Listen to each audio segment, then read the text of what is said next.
I'm going to talk about my 1937 Sunbeam Lion.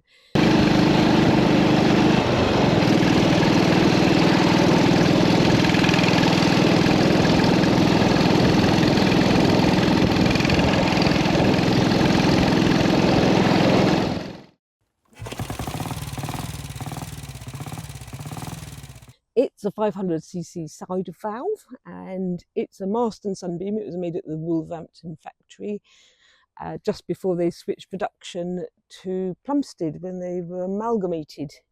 Bought it earlier this year, and it's a bit of a funny story because basically we were all sitting in the pub and we were saying we haven't seen John for a while. The chap who used to chug around on his way home from work every day and on the way to work every day on this bike. And we used to see him riding along with his little bag over his shoulder, chug, chug, chug, chug, chug.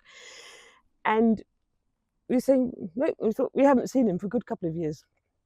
Anyway, so literally within the month, I was up in our local town, parked up. And when I came back to my bike, John was there. He appeared out of the car park. He said, I thought that was your bike. So it was really nice to see. He was a lovely chap. Anyway, he said, I'm selling my bike.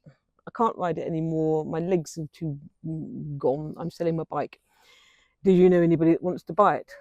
And I very, very bravely said, no, I don't know anybody who wants to buy it because I don't actually want a bike. Why do I want another 500cc bike? It's a big, heavy lump. There's a big old side valve. I've got enough black 500cc bikes in my garage. In fact, I had a job finding it just now to drag it out of the garage. There's so many black bikes in there. Anyway, and it's a side valve. I really don't know, another pre-war Camry. That's what I'm after. Anyway, so I said to John, no, I don't know anybody. And he said, well, I want you to buy it. Well, how could I turn him down? I said, oh, all right then, John, I'll buy it. Long story short, we went up to his house and there it was in his garage with a tank off it, and he hadn't used it for a couple of years because he wasn't really able to ride it, and he had actually retired from his job. He was a metal fabricator. Anyway, and he told me the history of the bike, and it's really interesting because him and his dad owned it in the 1950s as a jointly owned, because money was tight then. You maybe didn't have enough wherewithal, so they shared it, and obviously the bike was sold at some stage. Then he was working at SideValve power station in East Anglia, and which is quite close to Andy Tiernan's wonderful shop at Framlingham in Suffolk. And John went in there one day and hey presto, he saw his old bike there, so he bought it back, and that was in the 90s. So really nice story. So in a way, it's kind of, it's had owners in between. I mean, I've kept meaning to get onto Andy and say, oh, Andy, have you got any details about the bike? Where it had been in the interim. So, but I have to say, I do love this bike because it's just so original, and it's got a lovely patina, as they say. So what you've got here, and it's comfy, it's low down. It's a heavy old lump, but it's low down. It's very low compression. I think it's 5-to-1 compression, so takes a good long old swing on the kickstart, but it is startable, it is doable, and it's just so original, and it's got all its original gauges on it, and some of this paintwork that it's crazed here, it just looks like could be the original paintwork, because Sunbeam, of course, were renowned for the quality of their paintwork, and I can't really fault it. I can't really see anything wrong with it as regards to kind of originality, apart from this little mirror that John's fitted. It's still got the original Bakelite knobs on it for the light switch there. You see the old ammeter going. That's quite neat. And the lights do actually work. It's working. Park, main, low, high. Look at that. Amazing. So yeah, it's a very honest kind of a bike. I sound like some used car salesperson, but it is. And John had the tank relined. So actually, it was pretty easy to get it back on the road there. You see, it's been sent off and been coated there. Instead of a solid tail of rust and stale petrol, we had a nice, empty, clean petrol tank. Is it common to get petrol tanks on all bikes recoated now, so that you can? It is, yeah. There's been a real problem with ethanol in the petrol, and where the petrol's increasingly got ethanol in it, It's hydroscopic. There's two things that happen. It's the ethanol is hydroscopic, so it attracts water. So where maybe a bike doesn't get used that much, the petrol hangs around in the petrol tank, and it combines, it sucks water out of the air, and then the tank will rust from the inside. The other thing that happens is people get their petrol tank relined, and over the years we've been able to buy various tank reliners, which say 30 years ago were wonderful, and they're fiberglass based, but now because of the increasing amounts of ethanol in the petrol, the tank liners are degrading and they really gum things up. They really, they're getting your carburetor and they really gum things up. So anyway, so let me talk you around it. I really like all the controls on it are dead original. So we've got a decompressor there, got clutch, advanced retard, choke. But they're really nice because you've actually got like a matched pair of Amel levers there. Obviously got an Amel carb on it. A damper knob. If you're going over rough ground or if you had a passenger on it, you might want to tighten up your steering a bit. Got your brake lever, clutch lever, and they're all really nice and standard. They all just fall to hand nice. It's a comfy bike. Let's hop off and look at the rest of the bike. So first off, it's got a really super side stand, a really nice sturdy side stand. So it's fine even on grass there, it's kind of nice big foot on it. Secondly, it's got a very comfortable saddle.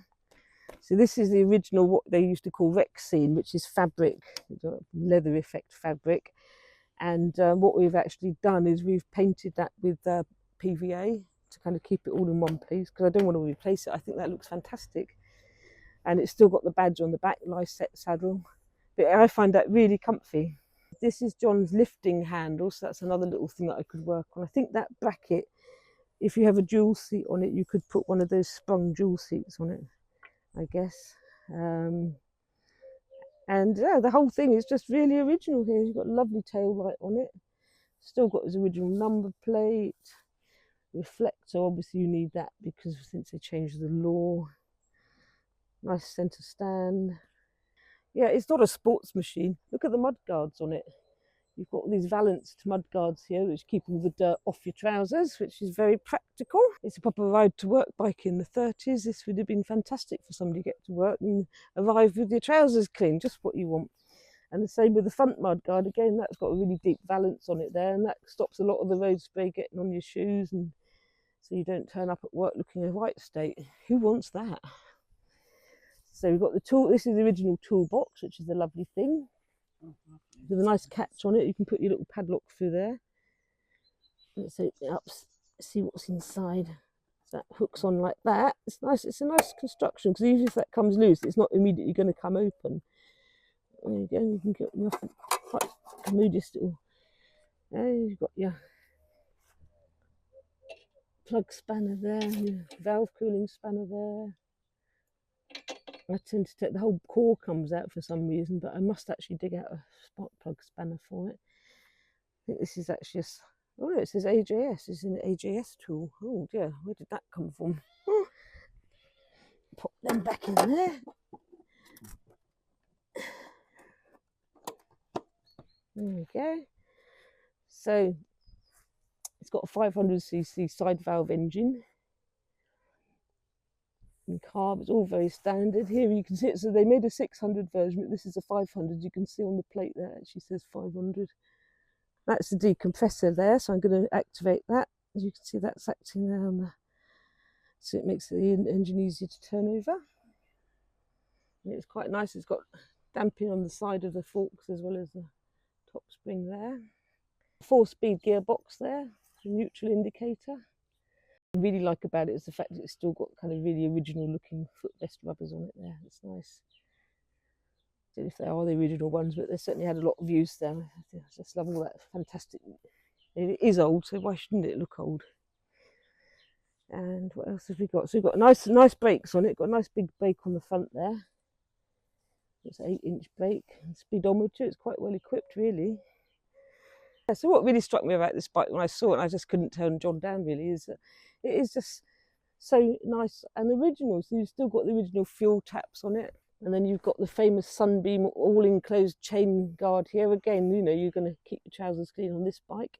Yes, this big 500 side valve, quite often they've been used as a sidecar hack. So obviously you've got the sidecar mountings there and there.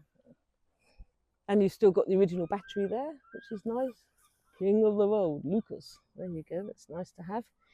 I think John's made the little top up for it there. It's not quite original, but quite often they come off when you're going along and you lose them or they break and you never see them again. Anyway, it is missing its tyre pump, so it'd be nice to find one of those. That's one end of it. I can't see where the other end's gone. Is that the kind of thing you look for at an auto jumper? Yeah, absolutely. I'll keep an eye out on the auto jumper. Hopefully find one, a nice one with Sunbeam written on it. Right, let's get it on its centre stand. 3, 2, 1. There we go.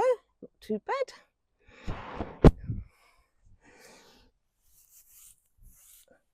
So what I'm going to do is I'm going to give it a lucky kick. So I'm dithering around now.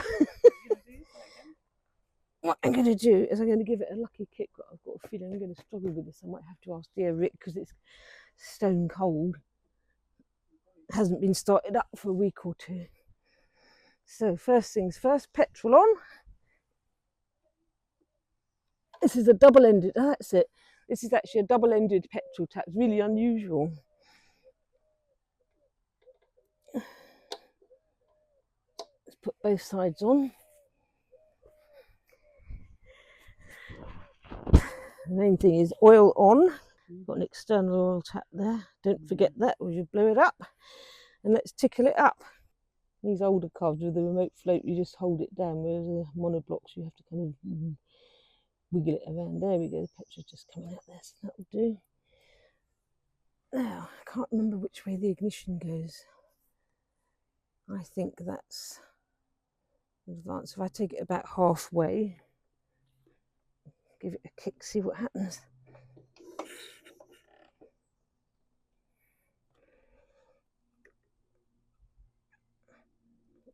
I'm going to use the decompressor to take it over.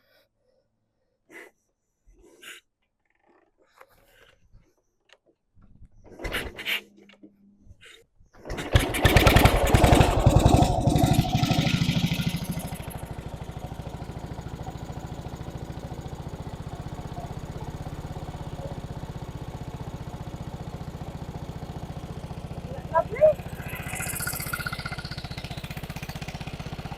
Look, no hands.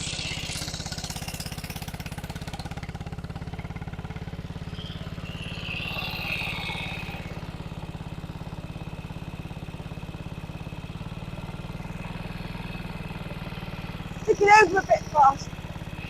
Right, let's take it. Right, let's take it for a ride. Bit noisy.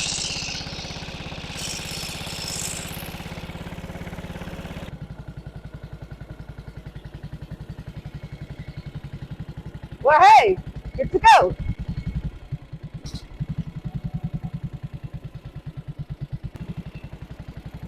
Ow.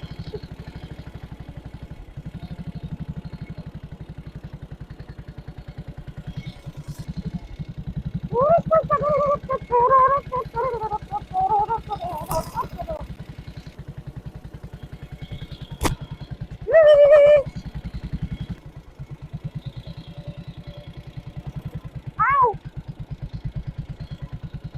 Can't catch me!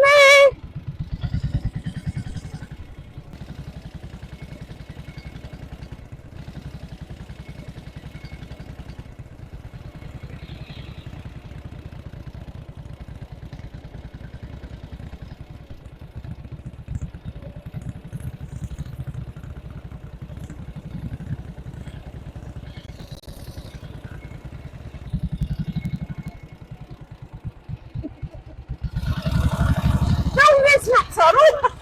Film this is funny. You know, a burnout!